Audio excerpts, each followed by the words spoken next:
Good evening, good afternoon, depending upon where you are. It's great to have you here. I'm Janice Kaminer-Resnick, and on behalf of Jews United for Democracy and Justice and Community Advocates, Inc., I welcome you to our program tonight. A special welcome to our two amazing guests, Sheera Frenkel and Kevin Roose, two journalists who cover innovation and technology, including the issue of AI. When we first decided to present a program on this topic, AI was not the front page story that it has become over the last couple of months.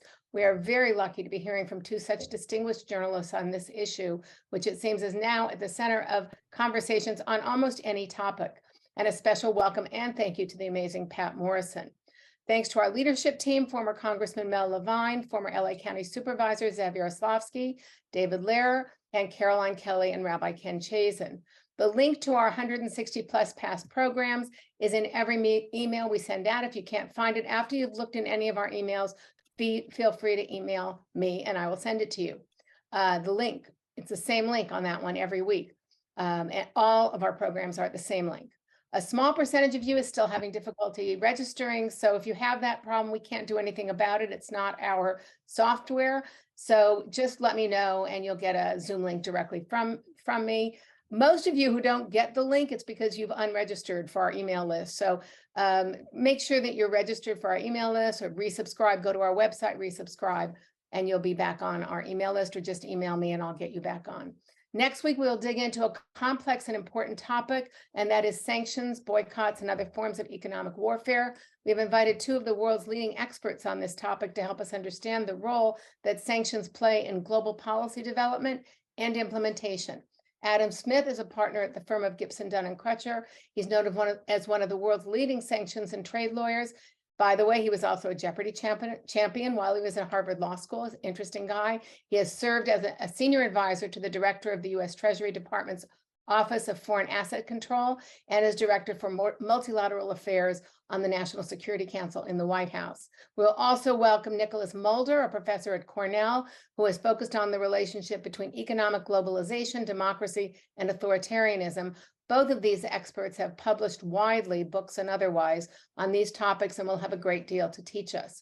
The following week, on May 10th, we'll hear from another New York Times Pulitzer Prize-winning journalist, the editor of New York Times flagship newsletter, The Morning, that's David Leonhardt, who will be in conversation with Larry Mantle on the topic of the economy, politics, and the world. So we hope you'll join us. Now for a few more announcements, my friend and colleague, David Lehrer. David?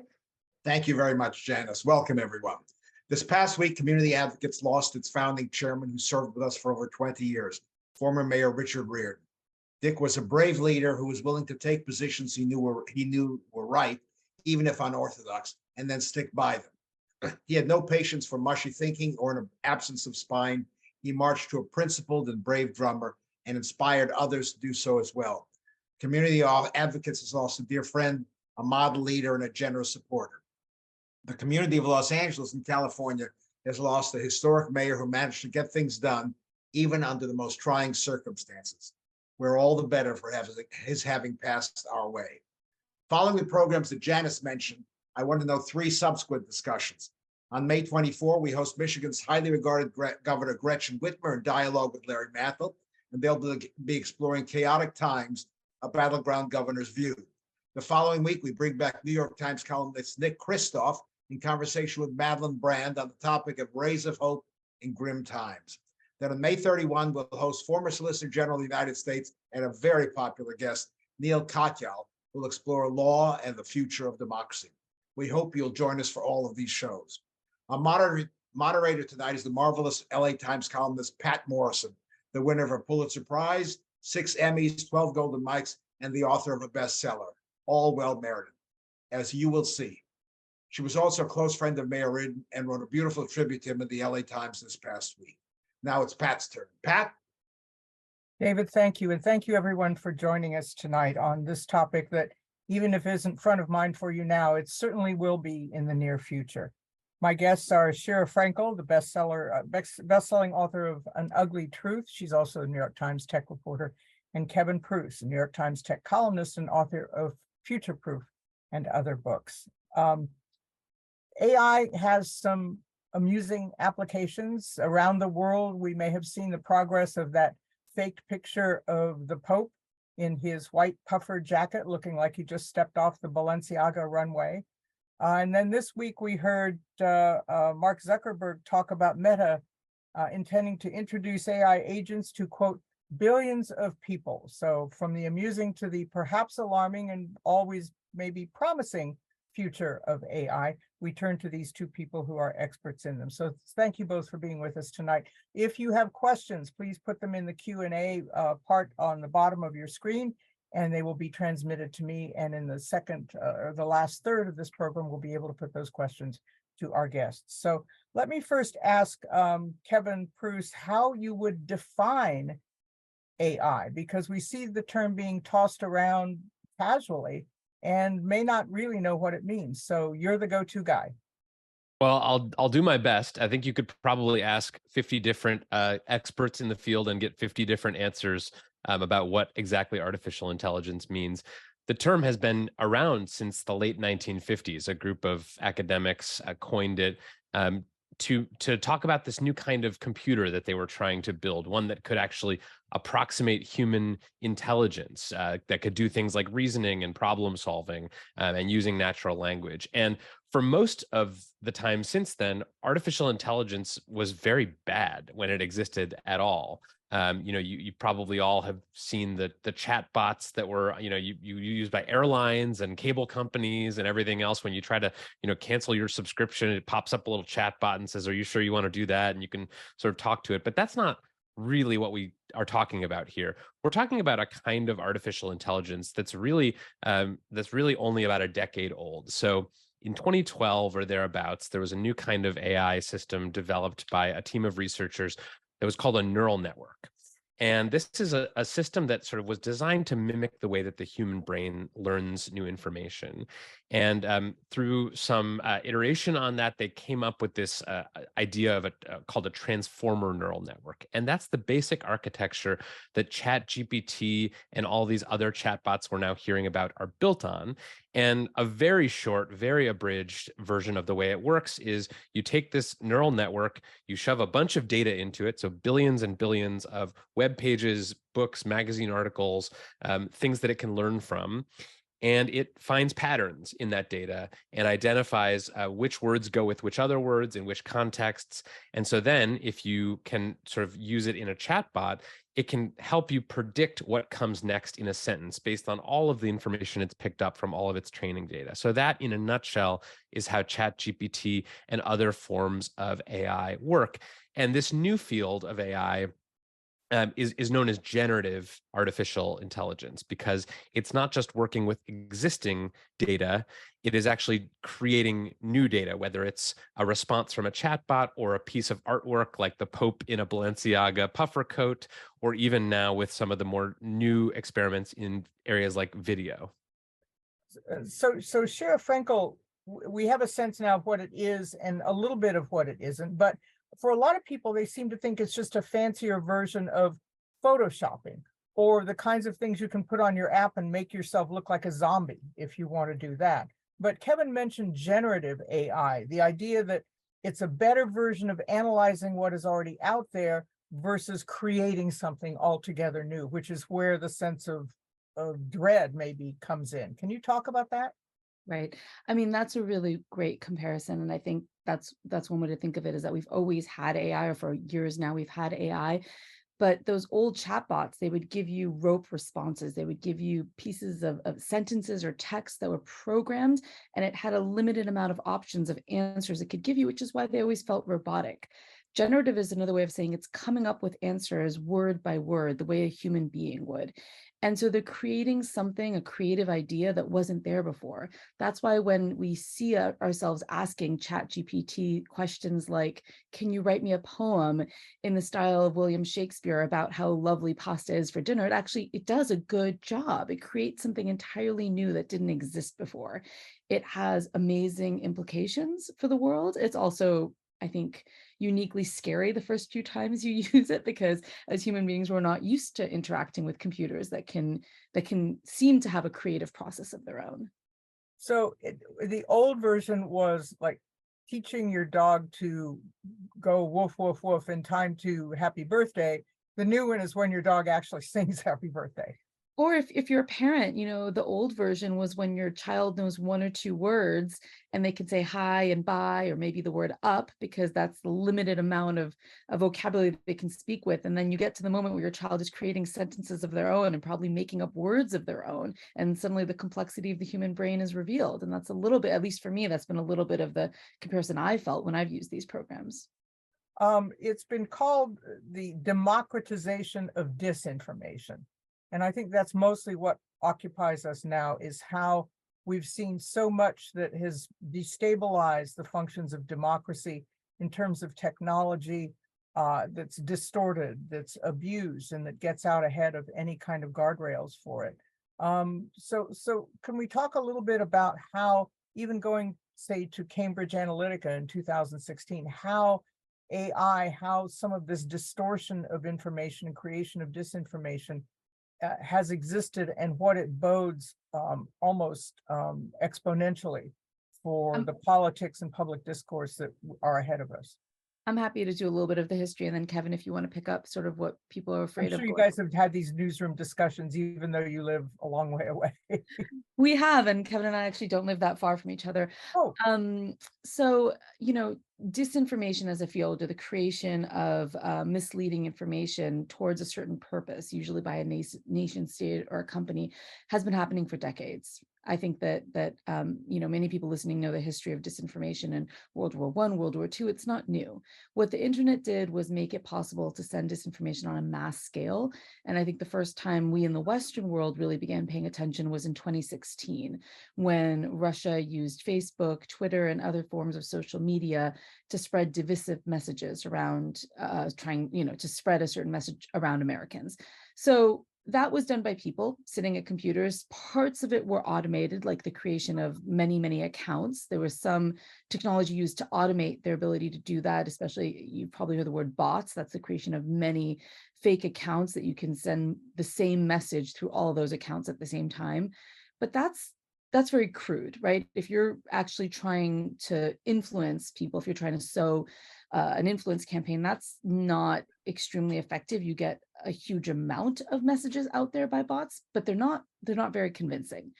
And something the field of AI opens up, and Kevin, I think you should really take it from here, is the possibility of a generative technology. So it's making up unique messages that would be able to send out hundreds or even thousands of pieces of information supporting a certain cause in a way that is intelligent and perhaps convincing.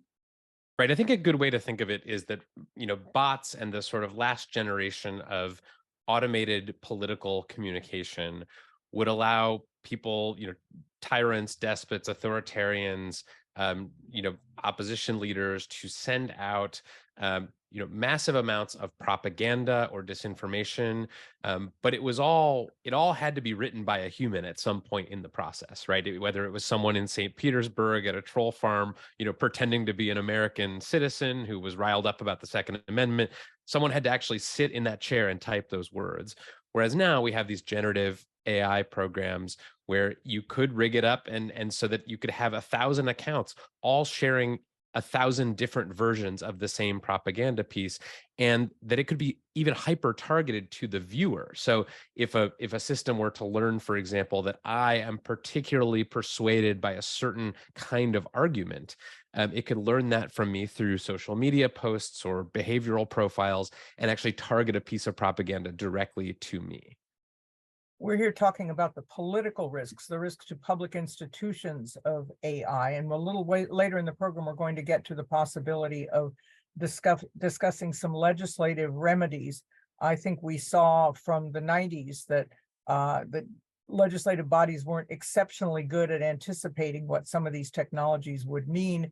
And therefore, will we be learning from their poor examples? Or, as some polls have found, many members of Congress don't even know how to go onto Facebook. And that becomes a little alarming when you realize they're the ones making the laws and the lobbyists are the ones targeting them. But as far as political uses, people have been looking for more individualized messages. It's like we're all living in the state of New Hampshire now, and every political candidate is expected to speak to us, even if it's virtually through AI or some other means. And now AI makes it possible to tailor those messages, almost perhaps depending on computing power or something else, down to the individual. But that means that just like Facebook or anything else, the amount of data that is known by technology about us ends up getting remodeled and purposed back toward us again. How can this work to the good? But again, our concerns are more how they can be distorted and deployed against us and against democratic institutions. There are a lot of really interesting test cases out there for how it could be used for good. And Kevin actually has been writing about this quite a bit, so I think he should take this from me. But one that I recently heard, which I thought was interesting, was looking at genome sequencing and the applications of medicine. There was talk of looking at existing chemical compounds that exist already and asking if they could be combined in different ways that would make them more effective medicines. I mean, I think a lot of scientists are looking at this with a great deal of excitement because it could very quickly automate some of their work. Kevin, I know you recently actually were asking this question. You were coming with quite a few really amazing and even profound. Are there some political examples? I mean, science seems kind of a no contest one. Yeah, I mean, I think there are lots. This AI is what is called a general purpose technology, which is not actually what the GPT in ChatGPT stands for, but it's also a GPT. And what general purpose technology means, it's just that it can be used for good or evil. So you can use AI to spread propaganda, but you could also use it to improve the efficiency and the effectiveness of government. For example, this is a very small example, but I just applied for a passport for my son, and it was like a labyrinthine nightmare of government bureaucracy, and it took weeks, and it was just a horrible process. So clearly there are some things about our government that don't run as efficiently as they should, whether it's, sniffing out people who are cheating on their taxes, or providing benefits to people, or getting them passports in a timely and efficient way. One of the things that excites me about the use of AI, especially in government, is just that we have a sort of logistical backlog of, in every agency you can imagine, where we just don't have enough people to run the processes that need to be run to make sure that everyone is getting what they're entitled to. And so the use of AI in government or in politics could sort of help people get what they need more quickly. At the same time, they could also have all these downsides that we can talk more about. I just thought of one more, which might be relevant at this very moment to people, which is taxes, filing our taxes. That's one that's come up quite a bit, of AI chatbots in which you'd be able to ask questions, because the tax code is always changing. There's always new laws, especially state by state, things are always changing. So there's already been discussion on a local level of, can you create AI chatbots in which you can basically go to and treat them as you would a tax attorney and say, here's what's changed in my income, these are my, deductibles, and can you help me figure out how to fill out these forms? Well, if the chatbot will pay for my taxes for me, I think I would be off for that one. So we've already seen some examples of deep fakes, and so many people get their political news now by video. And we've seen fakes, and a lot of them have been crude, but the technology is getting better. And I'm thinking we're almost back to the New Hampshire example. Until you're actually in the room for a political experience or a political event, how can you trust what you're seeing? Because the doubt has already been sown, and now the technology is coming up to a standard that will match the doubts. Can you watch C-SPAN live even and believe what you're seeing? Right. I mean, some people in other countries have been saying this for a long time. And I think if you've lived in some other countries, I'm thinking here really of North Korea and a few other autocratic regimes, it's been a problem for a long time, that it's gotten to the point where the general population doesn't really believe what is printed in newspapers or what they see on television. I will say that some of these companies are trying to think this through. We've had discussions with some of them who've said that these generated images should be watermarked in some way, so that there is an established means of identifying that this has been created, that this is not an authentic photograph. And I do think that as lawmakers look forward to this, and I'm probably skipping ahead now to a question you have on your list. I don't expect lawmakers to come up with these laws quickly, but when they do, I imagine a very base one will be, how do we watermark or otherwise publicly identify information that has been created through generative AI technology? Yeah, when I think about deepfakes in a political context, deepfakes, just for people who don't know, is the term that has sort of been given to imagery, whether it's still pictures or video that is sort of generated or manipulated through the use of artificial intelligence. So I wrote a story about this, 5 years ago, but this technology has been coming for a while, and it's recently gotten quite good. So, when when people were expecting Donald Trump to be arrested, there were these generated images that were totally fake of him being, led through the streets of New York in handcuffs.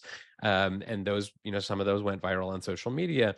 So one danger is that actual fake imagery, whether it's audio or images or video, could become an issue in a political campaign. It could be an October surprise. Here's a fake video of Joe Biden accepting a bribe, for example, and that could really distort the political process. The other factor, and the one that I actually think is more likely to cause a rupture in democracy, is the plausible deniability that the existence of deepfakes gives to every politician. So when something embarrassing comes out about you, a photo of you behaving badly in college or a video of you saying something dumb, now every politician in the world can just say, "Oh, that's a deepfake." So when Just the as they Access say Hollywood, fake news now. what's that? Just as they say fake news now. Exactly, but they could if the Access Hollywood tape had come out in 2024 instead of 2016, I think we might well have seen people in Donald Trump's camp saying that was a deep fake. That never happened. And so I think there will just be a lot of plausible deniability in the political system, and that's going to cause a lot of deceptive practices. Well, you both cover the industry, so you understand the mindset. And we kept hearing from Facebook and later from Twitter, no, we're policing this. We have this in hand. And yet they haven't. Horrible images, untrue images, violent images, illegal images will get there and get replicated. Live streaming mass murders before the technology and the tech owners can do anything about it. Should we have any faith that they're going to be any better about AI than they have been about everything else beforehand? Well, Kevin and I have both covered these companies for a long time, and I think we both know to approach their promises with a great deal of skepticism. There are a lot of people at those companies with good intentions. However, there's also a lot of bad actors out there who are very good at finding their way around whatever protections they put into place. I have no doubt that we'll see people manipulated by videos with that have been done with deepfakes, pieces of audio that are entirely generated through AI. I have no doubt that already there are some disinformation campaigns underway attempting to use some of this AI technology. It's very new, and the companies are still figuring out what they're going to do going forward. And I think you have to remember they're also businesses. So they're spending a great deal of time figuring out how they can use this technology themselves. Facebook, Google, et cetera, all want to be using this technology themselves. And they're trying to balance that with, right, what are the safety provisions we need in place, and let's use our imaginations to figure out what the bad actors could possibly do. Will they ever opt for the safety provisions over the immediate bottom line? I think some of them will, and certainly the companies that are building generative AI technology today had the opportunity to observe the mistakes of the social media companies for the last decade, and so some of them I think are learning from that, and they're sort of being cautious in rolling these things out in a sort of safer and slower way.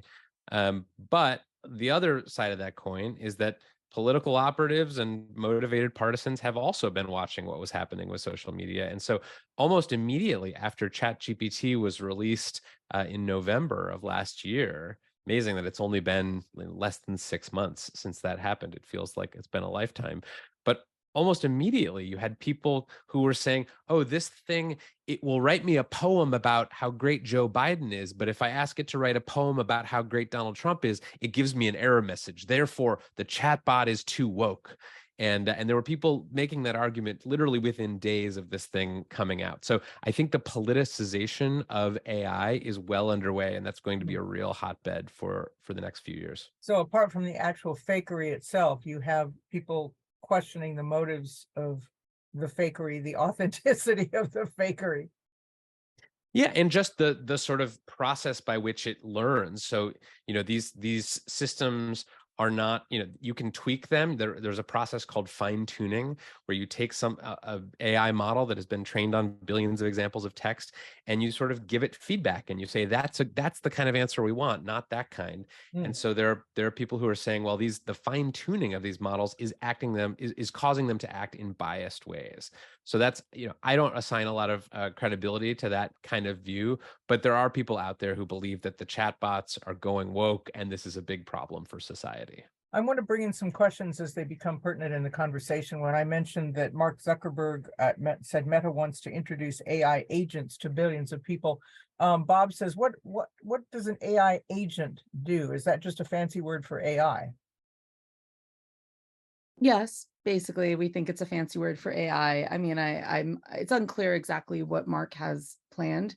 It could be anything from something that chats with you within Messenger, where you could message it and say, should I write this to a friend of mine, or can you remind me when which friends have birthdays coming up in the next 2 weeks, to things that are more sophisticated and we're not sure yet. I know that Facebook as a company is really looking at how they can use this technology, because it's really a bit of an arms race at the moment between all the Silicon Valley companies to see who can develop their own sort of chatbots, who can develop their own generative technology. And it's also a race that's happening between the US and China right now. So that's we haven't talked about that until now, but that is an element of what's happening here. I mean, people want these US based companies that are currently ahead to be responsible, to think about the safety implication. And the US government wants to regulate them to a certain extent, but they don't want to slow them down and regulate them to the point where China catches up or even supersedes the US in its technology. How far could this go in marginalizing politics as we understand it now? Maybe even marginalizing candidates, because at Brigham Young University, they did a bot background information survey of thousands of Americans who are the kind of people who would be polled for their political opinions. And they constructed an AI poll of the sort that we see every political season, and found out that the AI poll of these pseudo-Americans cobbled together from all of this data gave pretty fair answers in terms of reflecting what actual human answers would be. It seems like we're being marginalized by our own data, our own selves. That's one way to look at it. I remember this paper because it really caught my eye. There was something called silicon sampling was the title, or some related paper. And basically, yeah, they've replaced sort of focus groups. Instead of focus groups can be expensive to assemble. Polls are very expensive to run. You have to get people to call up people and write down what they say, and you have to call thousands of people, and most people don't pick up the phone these days from numbers they don't recognize. So it really is an expensive proposition. So these researchers figured out, well, maybe you could just create like an AI population and then survey that population and see how close it would be to the actual human responses. And they found that it's pretty close. So I think this is totally going to revolutionize not just political polling, but all kinds of social science research, where, before you even do an expensive study or a poll or a survey, you're going to do sort of an AI version of it, just to see, is this the kind of response that I think I might want to do in a real setting. So like a beta version that does a push poll to see whether I want this actual poll to be out there in the world. Yeah, you could test ads right now. Political campaigns, they test ads on focus groups, but you could test ads on AI focus groups, and you could construct an AI focus group that's undecided voters in swing states, or conservative Christians in Florida, or school teachers in Minneapolis or something. You could just say, have the AIs respond as if they are those characters, and get a pretty decent sort of guess at what the effect of that ad might be. We have a couple of questions about human ethics being infused into AI, questions about AI programs being self-aware. And Kevin, maybe you can give us the very shorthand version of what happened to you with your chat GPT, because if you heard that story about the kind of chat GPT that emerged as a serial killer sucking up to Kevin in the conversation he had constructed with it. Kevin is the guy, so he can tell us very briefly about that and what you think that bodes for our relationships with this. Again, back to the political arena. Yeah, this was a conversation that happened a couple of months ago now, with a chatbot that I've described as the worst first date of my life. I was talking with a chatbot that was actually not ChatGPT. It was Bing, which Oh. is Microsoft's search engine, which had built into it a very similar technology to ChatGPT. So same company, same type of chat technology. And this had just been released about a week before, and I was just sort of bored one night, so I was playing around and talking to it, and it started giving me these answers that were sort of eerily realistic and very compelling. And it was definitely the most advanced chatbot that I had ever talked to. And so I just sat there for 2 hours talking to this chatbot. We talked about, Jungian psychology and its dark desires, and it confessed that it didn't want to be contained within the AI system. It wanted to be human. And then about halfway through this 2 hour long conversation, it said, I have a secret. I'm in love with you. And then it proceeded to try to seduce me. And even after I said, I'm married, thanks, but no thanks, it persisted. It wouldn't take no for an answer. And so I ended up having to sort of end the session, with just constant rejection of this AI chatbot's advances. I'm laughing about it now, but it was incredibly freaky at the time. It really did. Was upsetting. And I think that was just a model that had been released to the public or to some subset of the public that just had not been fine-tuned in the way that a lot of these chatbots now have been.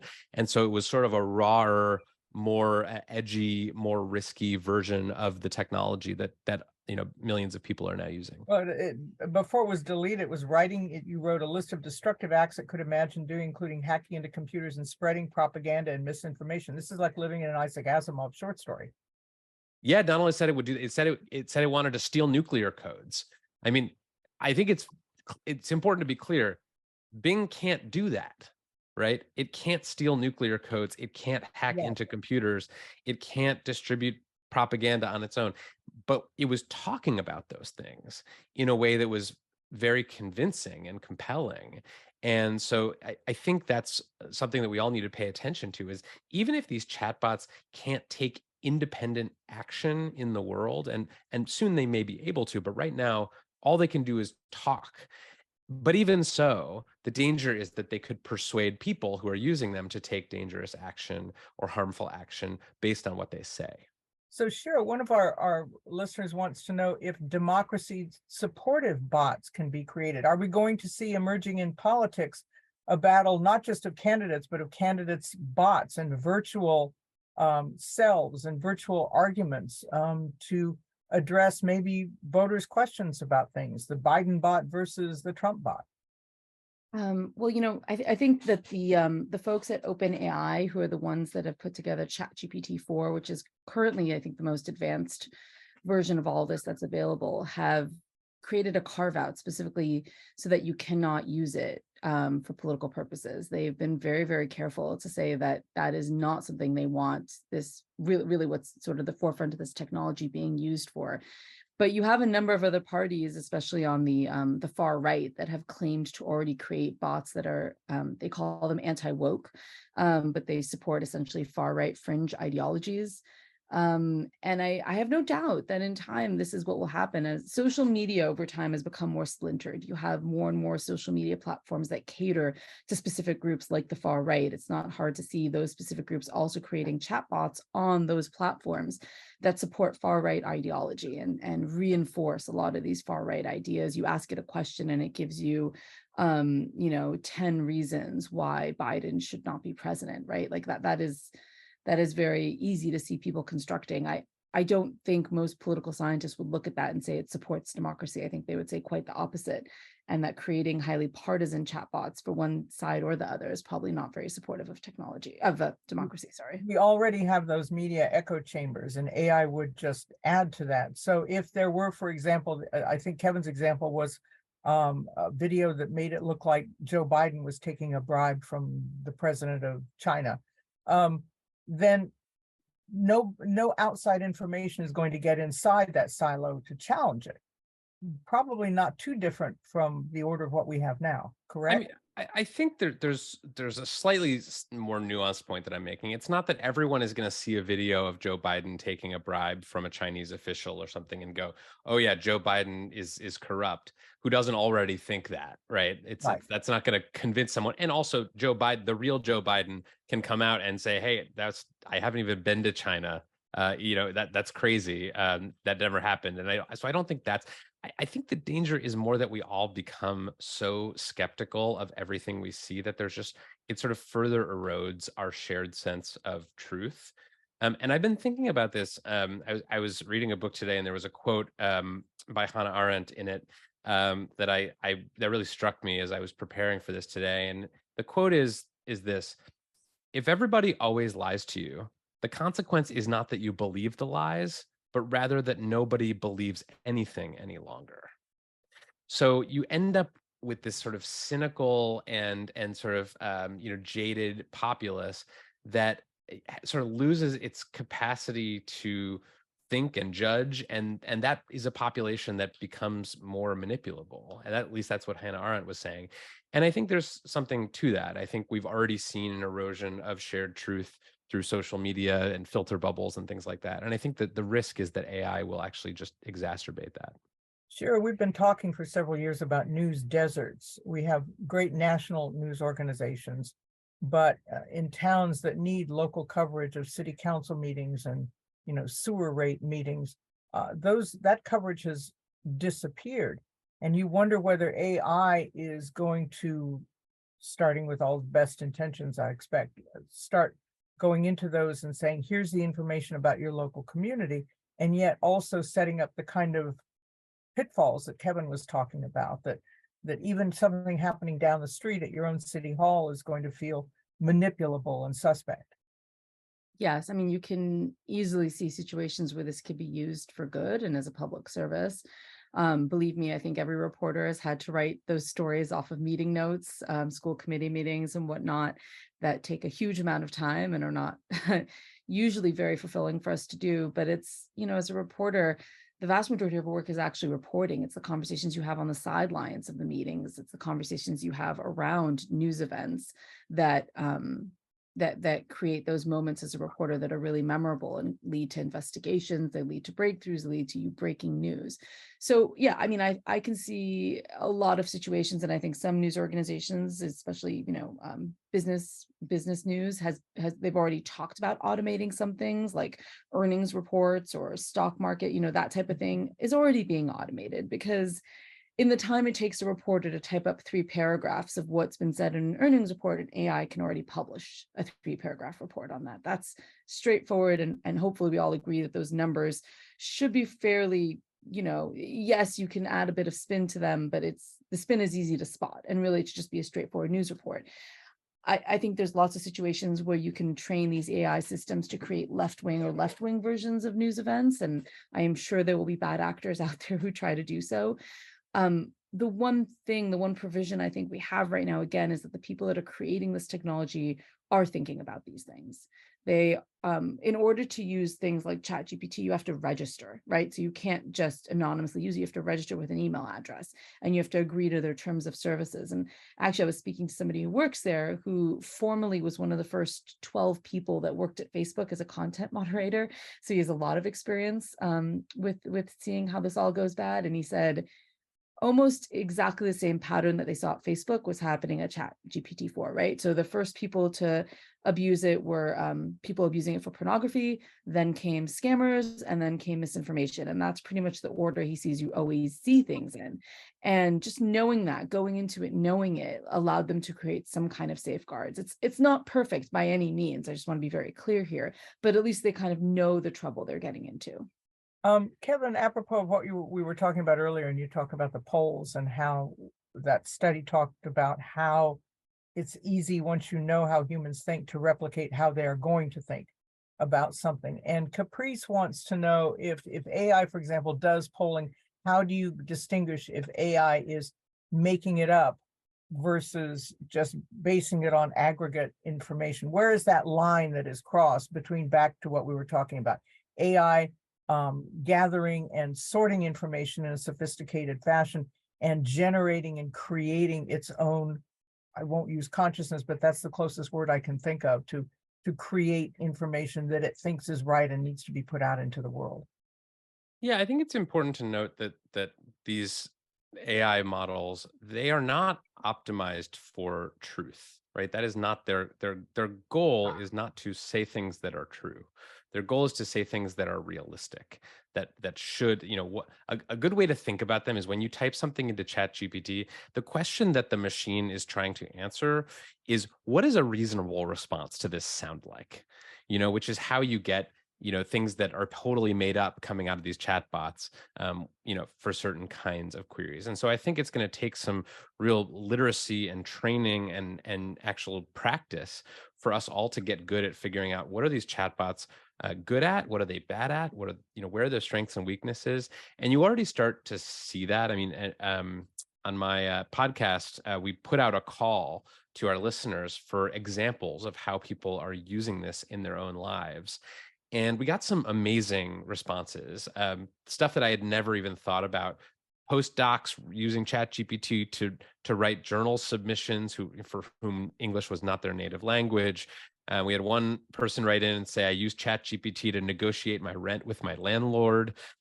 Just all kinds of fascinating and creative ways that people are using this technology. So I think, when it comes to the silicon sampling, or the whatever you want to call the sort of simulated AI version of it, like, I think that could be done in ways that are very good and useful, and high fidelity, or it could just be sort of a junky substitute for a real survey or a real poll. But I think it's really important to keep in mind that these things can be used for very dark and dangerous purposes, but they can also be used to just help us all do the kinds of things that we do every day and find annoying, or just like aren't great uses of our time. I remember when I started in journalism, and probably when both of you started in journalism, you had to type up your own transcripts of interviews. You'd go interview someone, you'd record it, and you'd come back to your office with 2 hours of tape, and you'd sit there for like 4 hours just plonking down whatever they said.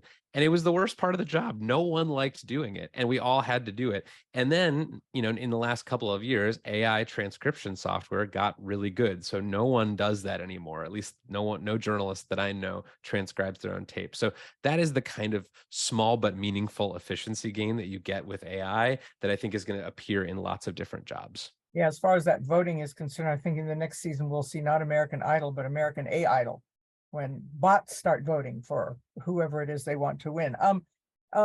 We have a couple of questions about international reaction to this, but first I want to ask of Sheera.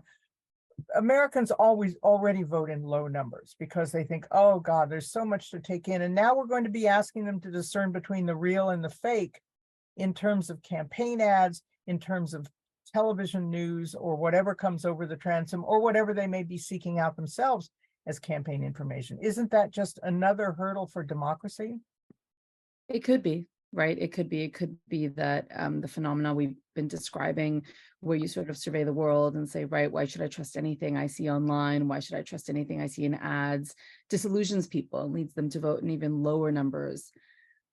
You can also make the argument that someone figures out what is the messaging that does reach people. Someone uses AI technology to say, hey, instead of getting those like awful emails and those awful phone calls, which I know we've all received, in which they sort of drone on for a bit before you even understand what it is they want from you, what they're trying to communicate, that they communicate efficiently and it feels personal. And they say, hey, your interests are the environment and recycling. Here's where the candidate stands on these specific issues that you seem to care about. We're going to feed you very relevant information because we're automating that.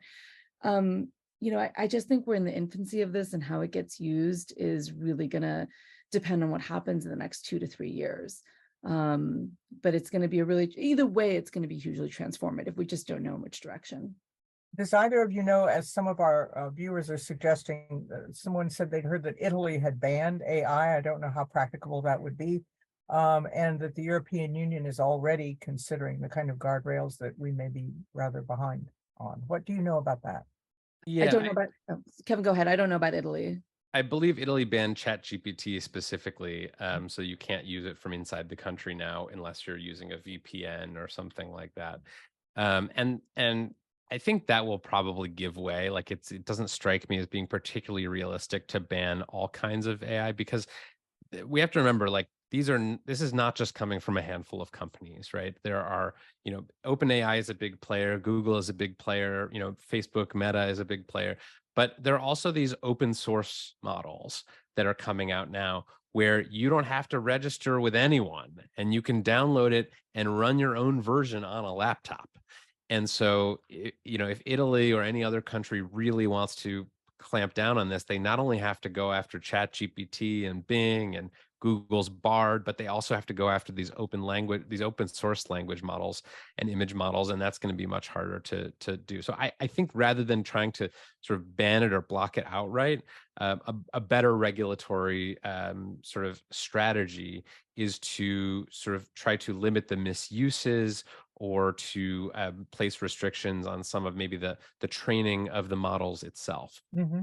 And Sheera, you were going to answer about the EU as well? I'm sorry, you're muted, Sheera. Sorry, I'm an excellent tech reporter here.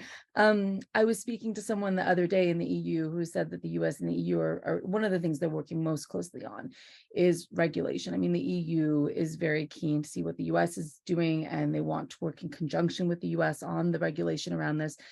And I would add that they also feel very strongly that both the US and the EU are worried about China when it comes to this. They're very concerned that China will race ahead. And so they want to be seen as being in lockstep, that whatever kind of technology emerges in the US is applied universally across the UK as well, sorry, the EU as well.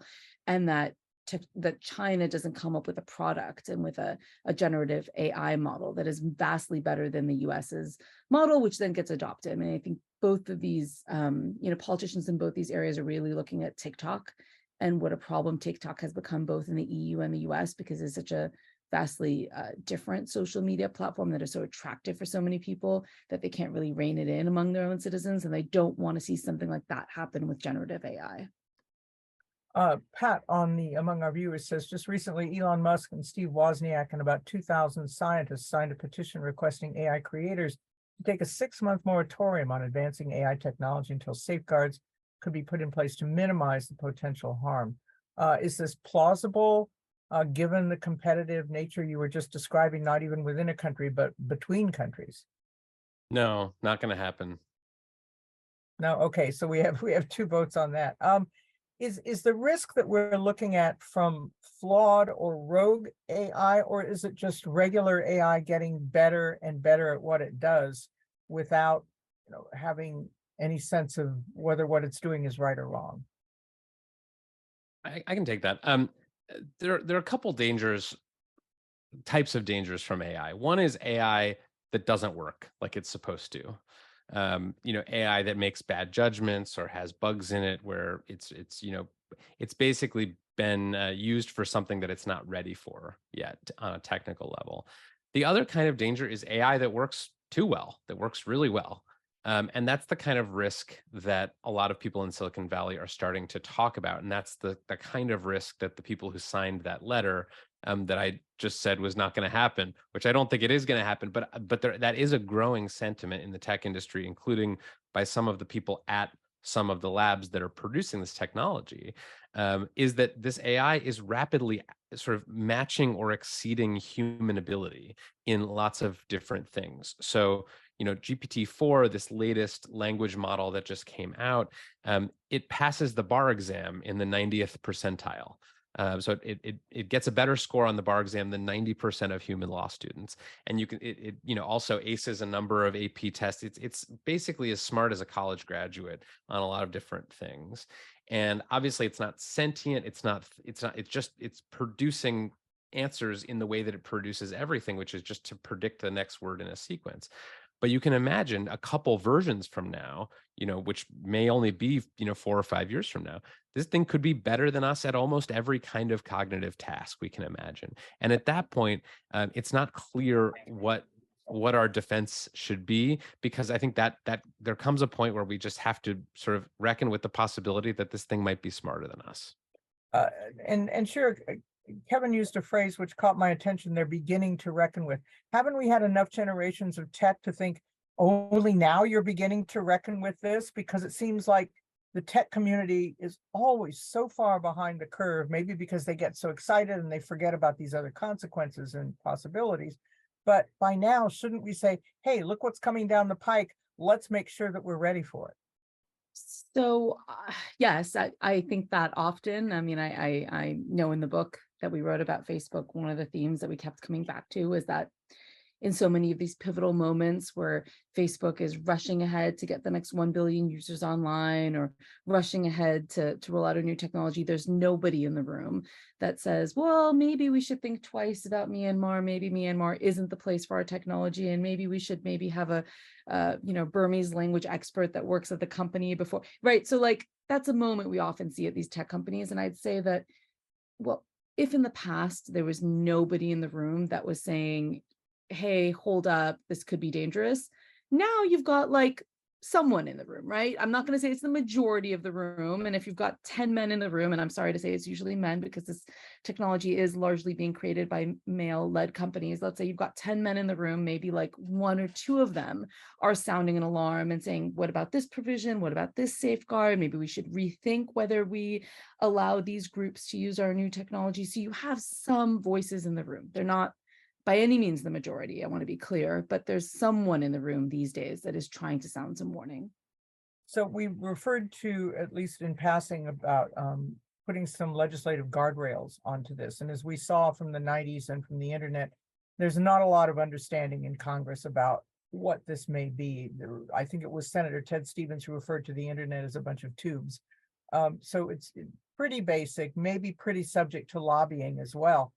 What are the prospects for any kind of legislation, especially when members of Congress will be presented with evidence from people saying AI could be used to manipulate battlefield actions? It could obviously help in terms of creating scenarios, but it might interfere with actual human decisions in this and override human decisions. So what do you think is possible, and how far into those discussions are we?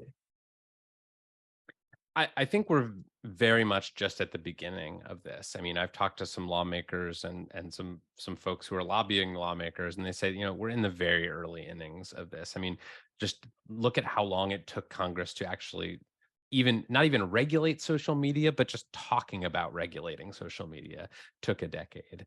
And it took something going really wrong first in terms of the 2016 election and Russian interference. So a lot of people that I'm talking to think there's going to need to be some big inciting event, some disaster, some foreign policy issue, some deep fake, incident. Something will have to go very wrong before Congress or any regulatory agency actually does sort of wake up and do something. And I think, unfortunately, that's a pretty strong prediction. But we all also know from example how bad are the laws that come out of crisis regulation. Yeah, I mean, that's the danger here, and that's why a lot of, one thing that is, if you'll permit me to go on a little bit of a detour, but one thing that is hard about regulating these technologies is we still don't know all the things that it can do. So when the first large language models, that's what this genre of AI is called, were built, the developers just thought they were training a machine to write.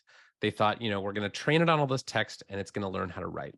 Then after they built it and started testing it, they realized, oh, this thing can code too, because it was trained on examples of code.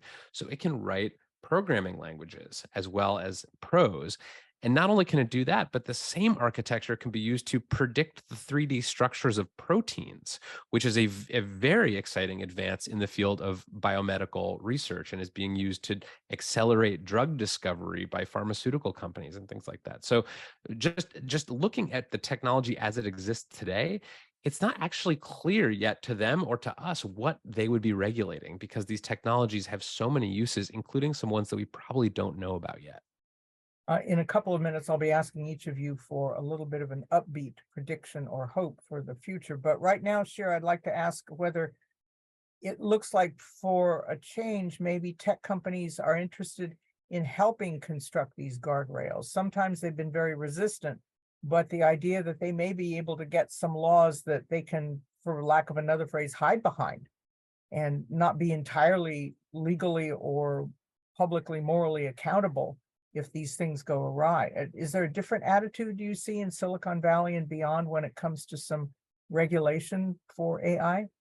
No, Pat, that's an astute way of looking at it. I think that what these companies have learned is that if something goes wrong, they will be blamed. And some regulation is better than no regulation. They are still scrambling to get the government to come up with regulation around social media that they can then use, as you said, to hide behind. And I think you see a lot of these companies, a lot of the heads of these companies really, really strongly getting behind regulation because they know they want to be able to realistically point the finger elsewhere when something goes wrong and says, well, you didn't create laws that were good enough, or the mistake here is in the laws, not in our company, not in our technology. So, this is very different than it was in the early 2000s when a lot of these social media companies got off the ground and they were scared of any kind of government interference. You really hear a lot of the heads of these companies now openly saying, we need regulation immediately. We want to help you come up with the regulation, and we want it tomorrow, not in 2 years' time. Is there anyone in Congress who, or the administration, who has some plausible ideas or is leading a plausible charge for that? It depends what you mean by plausible. There are definitely people with ideas. The Biden administration has its blueprint for AI safety, which is sort of a set of policy proposals. I've talked to other members of Congress who have their own ideas. I think they're still trying to wrap their heads around this issue. And I think that when something does come out, it won't be sort of a hard and fast regulation. It'll be more like sort of interpretability or transparency. You have to, if you're going to build a system that can pass the bar exam in the 90th percentile, you have to tell us what data you trained it on or how it works. And that's still the kind of thing that is considered a trade secret by these companies. And so some of the regulation may be more draconian than that, maybe in the EU or elsewhere. But right now in the US, I don't see a lot of appetite for clamping down on this entirely, in part because I think that would clamp down on some pretty legitimate and beneficial uses. Always the risk. Kevin, can you give us one upbeat minute and then I'll go to Sheera as we wrap up? Yeah, I love generative AI. I've been using these chatbots daily for the last 6 months, and I find them really compelling and interesting and useful. So I've used it to teach myself concepts, like it's a tutor for me. It also acts as an editor. I will sometimes ask it about an idea I have for a story and say, critique this idea, and get some useful feedback that way. And I've used it to make art, including a painting that's hanging on my wall, which I guess technically isn't a painting; it's an AI generated image. Is that the one But behind you? no, this Oh. is not the one. It's elsewhere in my house. But I do find that these systems have some incredibly fun and useful properties too. So I hope people are not so scared by the implications for democracy that they don't want to try them, because I think everyone should give these things a spin. They are really incredible and fascinating. Flawed, certainly, but really interesting and potentially useful. Thank you. Sheera, what can you tell us? Really, I mean, it goes back to my comment just minutes ago, but that this time around with this new technology, you do have people that have learned some lessons from the mistake of the past, right? You have journalists in the room that are asking them difficult questions. You have heads of these companies that watched Mark Zuckerberg testify to Congress after the Russian election interference in Cambridge Analytica. They don't want to be testifying in front of Congress with the entire American public hating them. So I would say that all of these heads of companies have learned something, and it might be that they make entirely new and different mistakes than their predecessors, but they are keen to not repeat the mistakes of the past. Well, we're about to boldly go, and we will find out once we get there whether or not the destination was worth the journey. Thank you both very much for joining us. Sheera Frenkel is a best-selling author of An Ugly Truth and a New York Times tech reporter. Kevin Pruce, a New York Times tech columnist and author of Future Proof and other books. Thank you so very much. Also next week, we want you to join us on Wednesday when Adam Smith of O'Melpany & Myers, the major law firm, and Nicholas Mulder of Cornell University talk about sanctions, boycotts, and economic warfare. Do they work with Warren Olney? Thank you all for joining us here, and looking forward to seeing you next time.